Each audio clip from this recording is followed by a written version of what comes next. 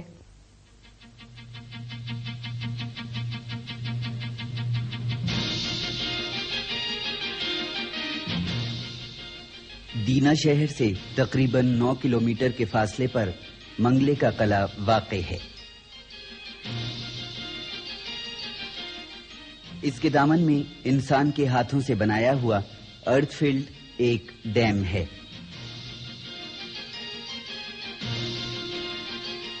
جس کی وجہ سے یہاں پر ایک خوبصورت جھیل بن گئی ہے۔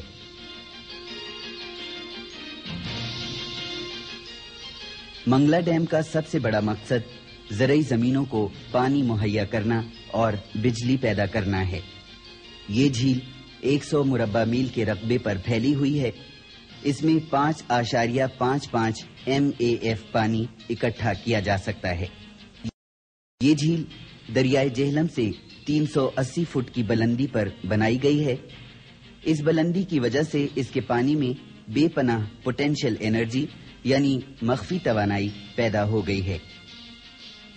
اس پوٹینشیل انرجی یعنی پانی کو انٹیک گیٹوں سے 5 سٹیل کی بنی ہوئی سرنگوں کے ذریعے، جن میں سے ہر ایک کی لمبائی 1600 فٹ اور قطر 30 فٹ ہے، ٹربائنوں تک لایا گیا ہے۔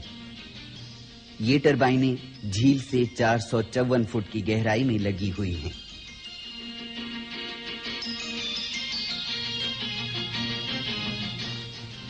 ہر ایک سرنگ آگے آ کر 2 حصوں میں تقسیم ہو جاتی ہے، جس کو وائی برانچ کہتے ہیں۔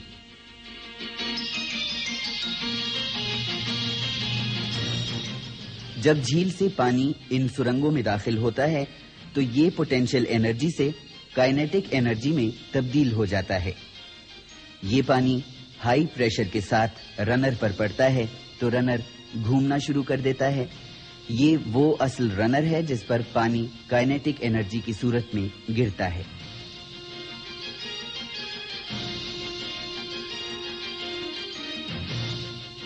اس کے اوپر یہ پوری ٹربائن اور جنریٹر فکس ہوتا ہے۔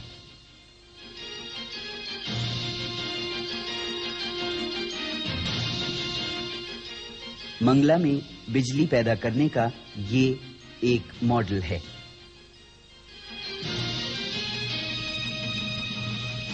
یہ رنر ہے.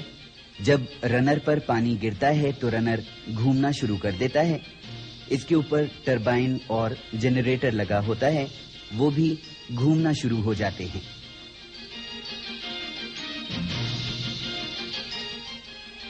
اس کی سپیڈ تقریباً 160.7 راؤنڈ فی منٹ ہوتی ہے. اس کی وجہ سے بجلی بننا شروع ہو جاتی ہے.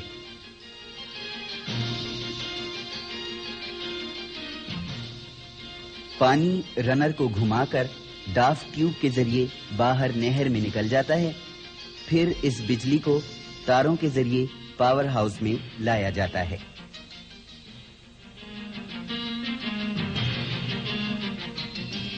یہ پاور ہاؤس کا کنٹرول روم ہے, جہاں پر مختلف میٹر لگے ہوئے ہیں. ان کے ذریعے مختلف معلومات حاصل ہوتی رہتی ہیں. یہ پانی کے بہاؤ کا میٹر ہے. اس وقت ایک سرنگ میں سے تقریباً 3300 کیوسک پانی گزر رہا ہے. یہ رنر کی سپیڈ کا میٹر ہے. اس وقت رنر یا ٹربائن کے گھومنے کی سپیڈ 160.7 راؤنڈ فی منٹ ہے. ٹربائن نمبر 5 100 میگا واٹ بجلی پیدا کر رہی ہے. اس وقت Mangla power house 800 mega what بجلی پیدا کر رہا ہے. بجلی کی فریکوینسی 50 سائیکل فی سیکنڈ ہے. اگر کسی جگہ کوئی خرابی ہو جائے تو کنٹرول روم سے متعلقہ انجینئر کو اطلاع دے دی جاتی ہے, جسے وہ ٹھیک کر دیتا ہے.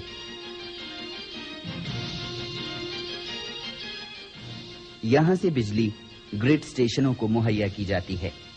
پھر بجلی تاروں کے ذریعے مختلف شہروں اور دیہاتوں میں سپلائی کی جاتی ہے, جہاں اسے گھروں اور کارخانوں میں مختلف مقاصد کے لیے استعمال کیا جاتا ہے.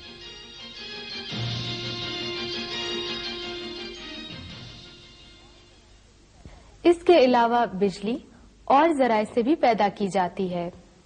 کوئلہ، گیس اور تیل جلانے سے جو ہیٹ انرجی پیدا ہوتی ہے اس سے بجلی حاصل کی جا سکتی ہے. سولر انرجی سورج کی شعاؤں سے حاصل ہوتی ہے. روزانہ ہم سورج کو طلوع ہوتے دیکھتے ہیں, جو کہ سارا دن روشنی کی صورت میں اپنی توانائی تمام اطراف میں پھیلاتا ہے. خیال کیا جاتا ہے کہ سورج کے اندر کا درجہ حرارت 1,50,00,000 سینٹی گریڈ ہے. اگرچہ انسان صدیوں سے زمین کو پہنچنے والی توانائی کو اپنی مختلف ضرورتوں کے لیے استعمال کرتا آ رہا ہے, لیکن دور جدید میں انسان نے اس توانائی کو زیادہ بہتر طور پر استعمال کرنے کے طریقے دریافت کر لیے ہیں.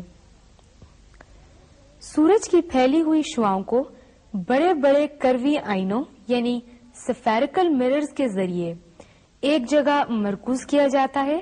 پھر اس کو حرارتی توانائی یعنی ہیٹ انرجی یا الیکٹریکل انرجی میں تبدیل کیا جاتا ہے. سولر سیل جدید دور کی مثالی ایجاد ہے. جب اس سیل پر سورج کی شعائیں پڑتی ہیں تو یہ سولر انرجی کو الیکٹریکل انرجی میں تبدیل کر دیتا ہے.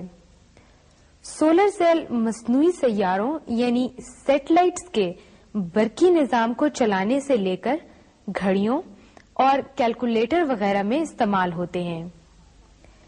سولر پینل کے ذریعے پانی کے بڑے بڑے ذخیروں کو گرم کیا جاتا ہے, جن کو مختلف مقاصد کے لیے استعمال کیا جاتا ہے.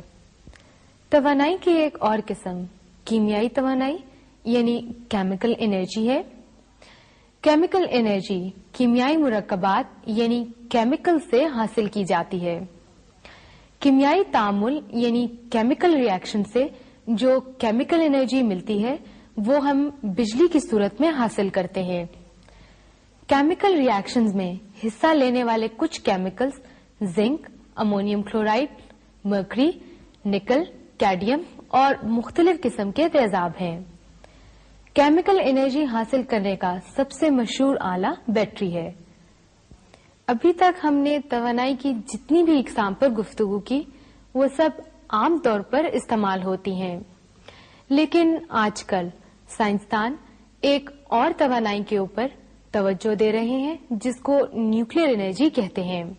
اس کی بنیاد مشہور سائنسدان آئنسٹائن کا نظریہ اضافت ہے، جس کے مطابق مادہ توانائی میں تبدیل ہو سکتا ہے اور توانائی مادے میں۔ اس طرح اس نے یہ ثابت کیا کہ مادہ اور توانائی ایک ہی چیز کے دو نام ہیں۔ چنانچہ اس نظریے کے مطابق مختلف ری ایکٹر بنائے گئے جہاں مادہ کو توانائی میں تبدیل کر کے توانائی کی بڑی مقدار بجلی کی شکل میں حاصل کی جاتی ہے۔ مادہ کو توانائی میں تبدیل کرنے کے عمل کو فیژن اور فیوژن کہتے ہیں۔ سورج سے ملنے والی بے پناہ توانائی بھی فیژن اور فیوژن ہی کے مرہون منت ہے۔